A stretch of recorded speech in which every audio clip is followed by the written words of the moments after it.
తెలంగాణ మంత్రి కొండా సురేఖ మీద టాలీవుడ్ ఏకతాటిపైకి వచ్చి ఆమె వ్యాఖ్యలను ఖండిస్తున్నారు.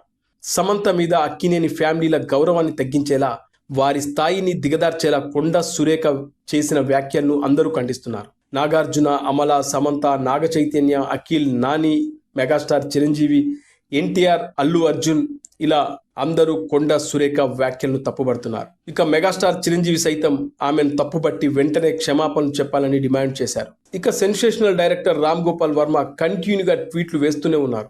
నాగార్జున కుటుంబాన్ని అత్యంత హర్రిబుల్గా అవమానించిన కొండా సురేఖ కామెంట్లకి నేను షాక్ అయ్యాను. తన రాజకీయ ప్రత్యర్థి మీద పగ తీర్చుకోవడానికి మధ్యలో ది మోస్ట్ రెస్పెక్టెడ్ నాగార్జున ఫ్యామిలీని రోడ్డు మీదికి లాగడం ఏమాత్రం భరించకూడదు. కేటీఆర్ ను దూషించే క్రమంలో అక్కినేని కుటుంబాన్ని ఇంత దారుణంగా అవమానించడంలో అర్థమేంటో కనీసం ఆవిడకైనా అర్థమై ఉంటుందో లేదో నాకైతే అర్థం కావట్లేదు. తనని రఘునందన్ ఇష్యూలో ఎవరో అవమానించారని, అసలు ఆ ఇష్యూతో ఏమాత్రం సంబంధం లేని నాగార్జున, నాగ చైతన్యలని అంతకన్నా దారుణంగా అవమానించడం ఏంటి అని వర్మ ట్వీట్లు వేశాడు. 4th గ్రేడ్ వెబ్సైట్లు కూడా ప్రచురించని జుగుప్సాకరమైన నిందలు, తానేదో తన కనుసన్నలతో చూసి తన చెవులతో విన్నట్లు కన్ఫర్మేషన్తో మీడియా ముందు అరిచి చెప్పడం దారుణం.